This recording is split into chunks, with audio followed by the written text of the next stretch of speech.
Eh bien, bonjour tout le monde. Moi, je m'appelle Baptiste Trény et je suis le président fondateur de Créateurs de Forêt. Mais Créateurs de Forêt, je vais vous en parler tout à l'heure. Avant ça, moi, j'ai une enfance de la ruralité classique. Mon enfance, c'était les collections de papillons, la pêche, les cabanes dans les arbres, les moulins dans les ruisseaux, les tritons dans les lavoirs, l'apiculture. Et puis, j'étais plutôt bon à l'école. Et quand vous êtes bon à l'école, ça vous prédestine en fait la suite des choses. Grâce à ça, j'ai fait des études, des bonnes études. Ces bonnes études m'ont permis d'avoir un bon diplôme. Ce bon diplôme m'a permis d'avoir un bon travail dans une magnifique entreprise, un bon salaire, une belle voiture, une belle maison.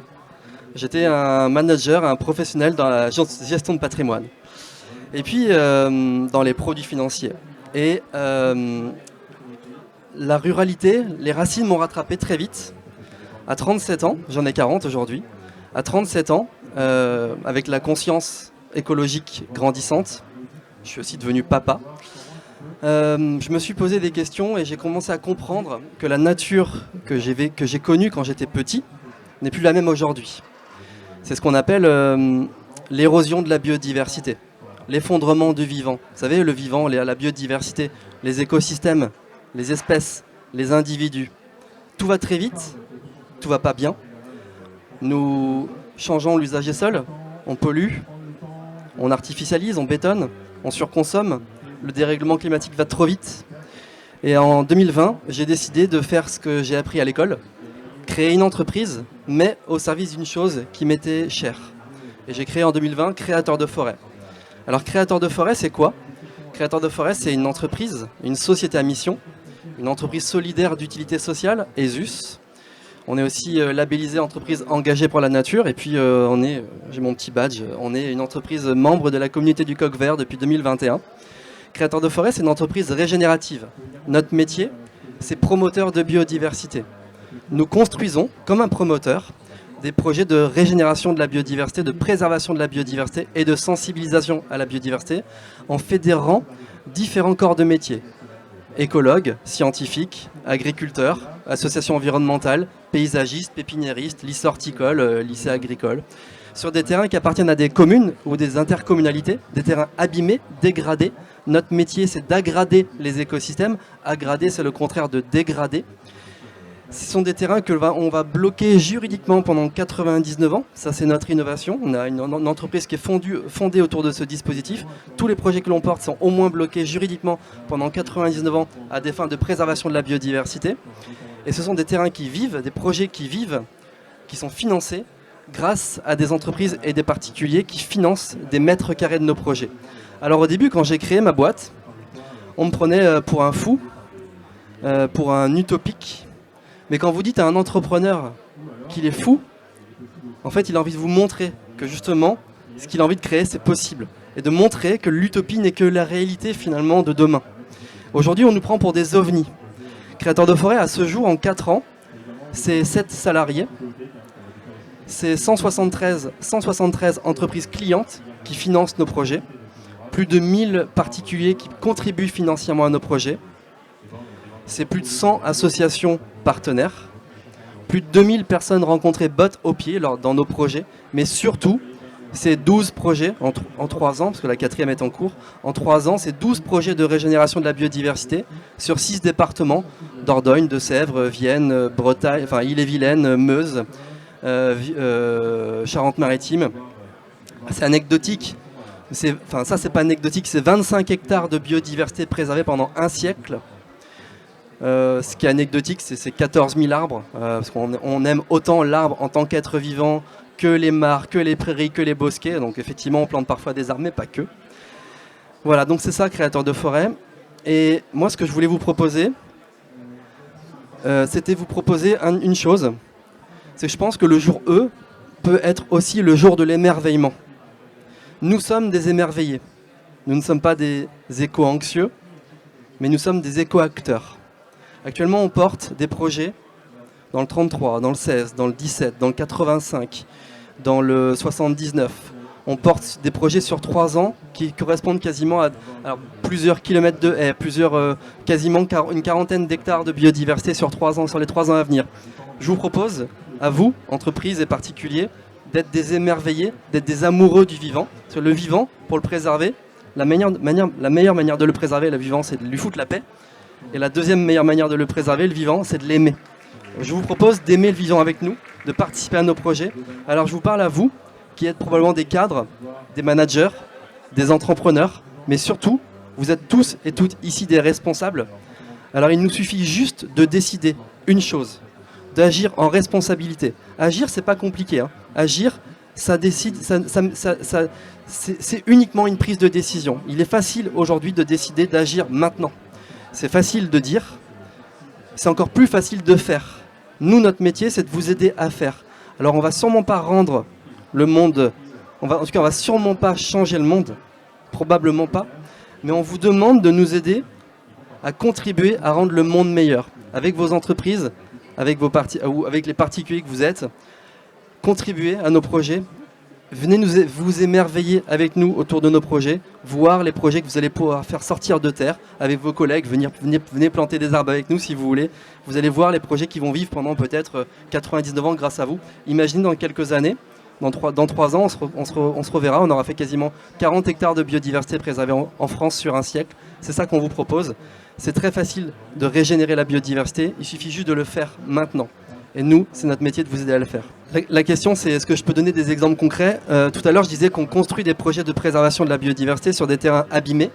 Donc on a travaillé sur des zones de captage d'eau potable.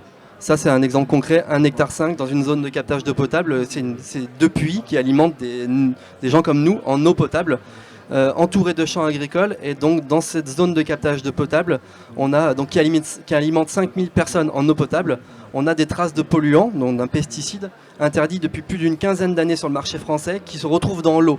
Donc, il nécessite beaucoup de fonds de traitement au syndicat des eaux potables.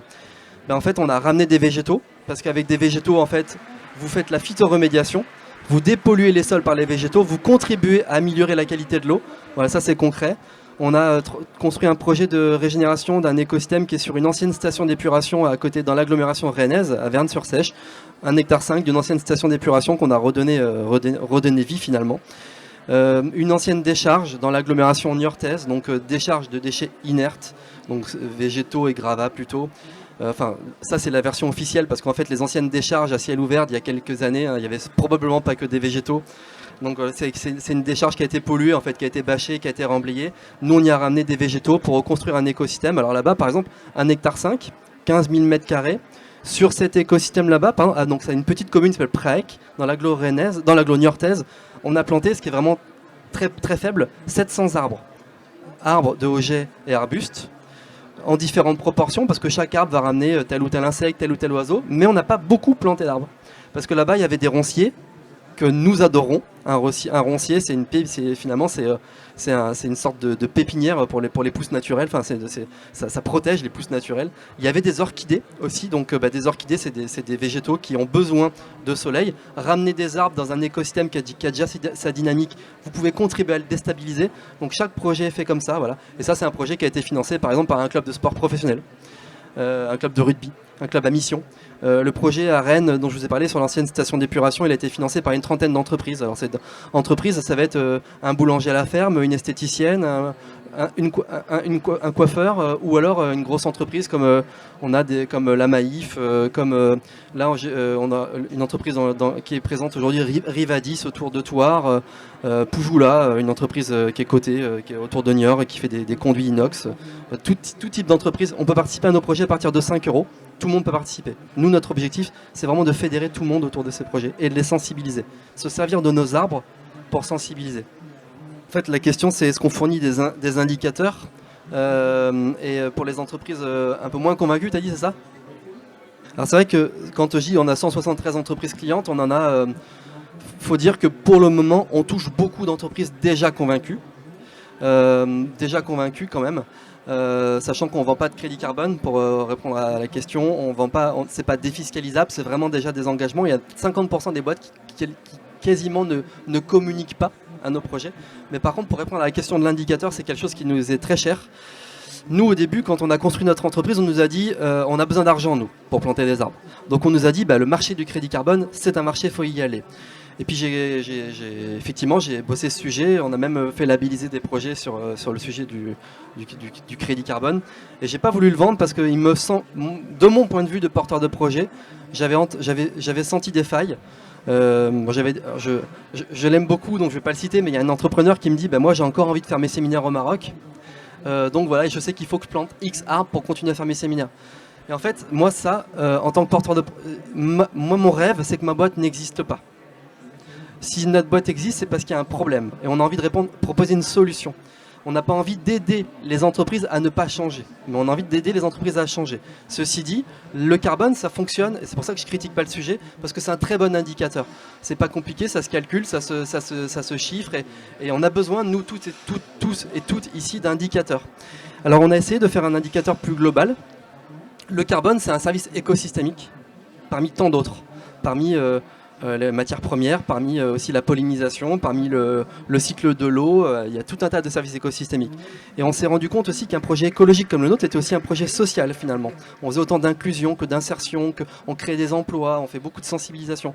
Donc on a élaboré un indicateur qui s'appelle SROI, alors pardon pour mon anglais, c'est Social Return on Investment. En fait on mesure quand on investit 5 euros chez nous, 5 euros c'est 1 mètre carré de biodiversité préservée pendant un siècle, on va générer quasiment 13,25 euros de rendement écologique et social sur le territoire. C'est notre retour écologique et social. Alors en fait on valorise le cycle de l'eau, la pollinisation, les matières premières, les emplois créés, effectivement le carbone. Le carbone, ça doit représenter 1,30 et quelques euros dans nos projets. Donc on a cet indicateur qu'on a élaboré avec Citizing, qui est une boîte d'ailleurs qui est située sur Nantes, qui est spécialisée dans l'impact social et environnemental des projets. Donc on a cet indicateur qu'on peut fournir aux entreprises. Ouais.